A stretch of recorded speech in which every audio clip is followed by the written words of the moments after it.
Alhamdulillah kita hari ini bertemu kembali dalam pelajaran bahasa Indonesia. Nah, sebelum kita mulai pelajaran hari ini, alangkah baiknya kita berdoa terlebih dahulu. Silakan KM-nya pimpin doa.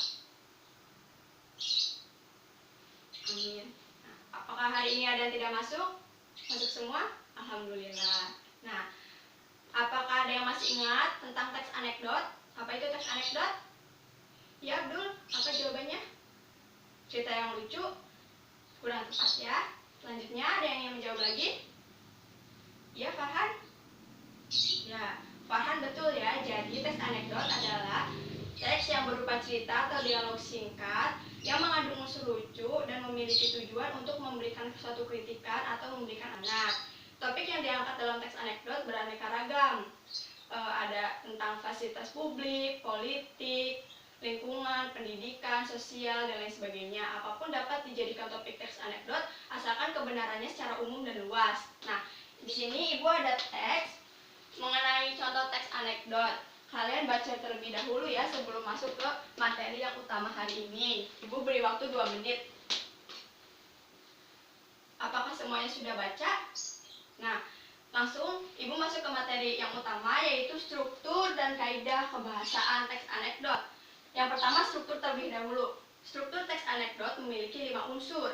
Yang pertama, abstraksi, orientasi, krisis, reaksi, dan koda. Yang pertama, abstraksi.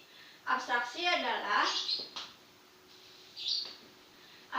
biasanya ada pada awal cerita. Memiliki fungsi untuk memberikan gambaran secara umum agar pembaca dapat membayangkannya. Nah, dari teks yang kalian baca tadi, manakah yang termasuk ke dalam abstraksi? Ada yang ingin menjawab? Ya, Santalia ingin menjawab apa?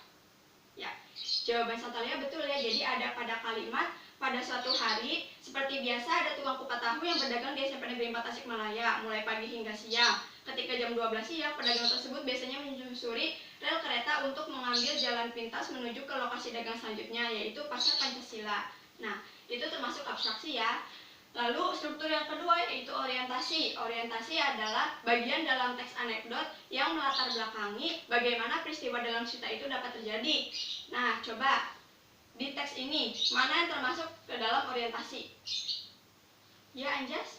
Ya, jawabannya Anjas sudah tepat ya, yaitu ada pada kalimat pembeli terakhirnya tepat berada di pinggir rel kereta. Nah, struktur yang selanjutnya yaitu krisis.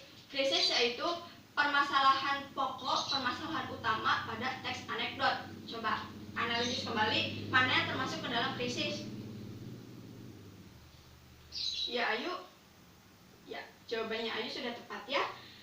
Jadi ada pada kalimat masinis melihat ada tanda merah dikibas-kibaskan dari jauh. Masinis kereta pun terkejut dan langsung menginjak rem. Lalu struktur yang keempat yaitu reaksi. Reaksi yaitu penyelesaian masalah pada teks anekdot. Nah, coba identifikasi mana yang termasuk ke dalam reaksi. Ada yang ingin menjawab? Ya, Siti apa jawabannya? Ya, Siti sudah betul ya jawabannya, yaitu ada pada kalimat setelah itu masinis pun bertanya, ada apa Pak? Nah, struktur yang terakhir yaitu koda. Koda yaitu akhir dari cerita dalam teks anekdot. Ya, sudah pasti ya, biasanya ada pada akhir kalimat atau ada pada akhir cerita. Coba identifikasi kembali, ada pada kalimat apa? Ya, Nur? Ya, jawabannya Nur sudah tepat ya. Ada pada kalimat tanpa menunggu lama, sang masinis pun turun lalu memukuli tukang kupat tahu. Nah, dari sini, dari struktur teks anekdot, apakah ada yang ingin ditanyakan? Apakah ada yang kurang jelas? Sudah paham? Nah, alhamdulillah. Sekarang masuk ke materi selanjutnya, yaitu kaidah kebahasaan teks anekdot. Kaidah kebahasaan teks anekdot memiliki 5 kaidah. Yang pertama, sistematis, kata kerja, memakai kata hubung, menggunakan keterangan waktu lampau, dan memiliki kalimat perintah. Nah, sekarang kita identifikasi bersama-sama ya.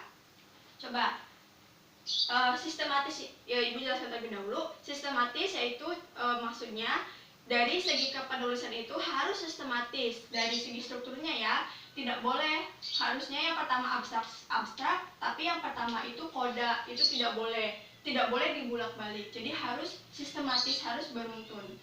Lalu dari segi kepenulisan pun harus berurutan sesuai waktu. Nah, paham ya? Sekarang coba kita identifikasi bersama-sama apakah di teks ini sudah sistematis? Ada yang ingin menjawab? Ya, Ani. Ya, jawabannya Ani betul ya. Dari teks ini sudah sistematis dari segi kepenulisan strukturnya dan juga dari isinya. Lalu, kaidah kebahasaan yang kedua yaitu penggunaan kata kerja. Kata kerja itu kata yang menunjukkan suatu kegiatan.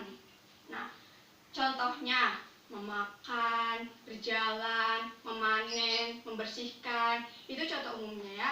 Nah, coba kita cari contoh yang ada pada teks kereta dan tukang kupat tahu. Ada yang ingin menjawab? Ya, silakan, Risa. Nah, jawabannya Risa sudah tepat ya. Jadi, kata kerja di sini ada pada kata berdagang, menyusuri, mengambil, dan lain-lain. Ada banyak ya kata kerja di sini. Lalu kaidah selanjutnya yaitu kata hubung atau konjungsi. Konjungsi ini contohnya yaitu dan, yang, tetapi, sebagainya. Nah, contohnya itu ya, contoh umumnya. Coba kita identifikasi pada teks ini. Ada yang ingin menjawab? Ya, silakan Anto. Ya, jawabannya Anto sudah tepat ya. Ada pada kata yang, yaitu, tersebut, dan, setelah itu, dan lain-lain. Ada banyak juga ya kata konjungsi di teks ini. Lalu selanjutnya yaitu menggunakan keterangan waktu lampau. Contoh keterangan waktu lampau yaitu contohnya pada saat itu, pada suatu hari, pada zaman dahulu. Nah, itu contohnya ya. Nah, kita cari di sini apakah ada kata keterangan waktu lampau? Ya, silahkan Anto. Ya. Anto betul ya. Jadi di sini ada penggunaan keterangan waktu lampau ada pada frasa pada suatu hari. Itu menunjukkan keterangan waktu lampau. Nah, selanjutnya penggunaan kalimat perintah. Apakah di sini ada penggunaan kalimat perintah? Ya, tidak ada ya. Di sini tidak menggunakan kalimat perintah. Nah, dari kaidah kebahasaan adakah yang ingin ditanyakan? Sudah jelas? Nah, Ibu memiliki contoh teks yang kedua yang judulnya yaitu luka goresan. Abdul, tolong bagikan kembali ya. Nah, kalian baca dan kalian analisis berdasarkan struktur dan kaidah kebahasaannya. Ibu beri waktu 10 menit ya.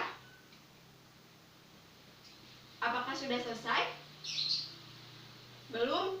Nah, berhubung waktunya sebentar lagi, maka tugasnya Ibu jadikan sebagai pekerjaan rumah. Nah, untuk mengevaluasi pembelajaran hari ini, kalian sudah aktif ya, IPA 1 sudah aktif, sudah bagus. Pertahankan dan jika bisa tingkatkan kembali agar lebih aktif lagi. Sudah banyak yang menjawab, sudah banyak yang menjelaskan, sudah fokus ke ke materi gitu. Nah, sudah bagus ya. Nah, sekarang Ibu akan menjelaskan kembali secara singkat apa itu struktur dan kaidah kebahasaan teks anekdot agar kalian lebih memahaminya ya.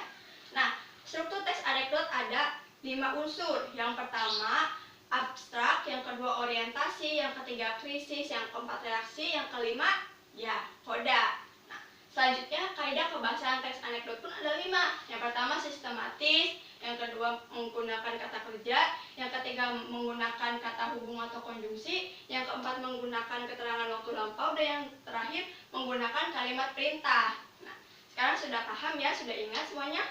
Nah, alhamdulillah. Apakah ada yang ingin ditanyakan secara umum mengenai teks anekdot? Tidak ada? Nah, jika tidak ada, Ibu akan memberikan tugas tambahan agar kalian lebih paham lagi ya. Coba cari teks anekdot. Usahakan setiap orang beda-beda ya, agar lebih bervariasi. Nah, lalu kalian analisis berdasarkan struktur dan kaidah kebahasaannya. Nanti minggu depan pada pertemuan berikutnya kumpulkan, lalu nanti akan Ibu nilai atau kita akan bahas bersama-sama ya. Nah, menurut Ibu sudah cukup. Ibu tutup dengan hamdalah, alhamdulillahirabbil alamin. Wassalamualaikum warahmatullahi wabarakatuh.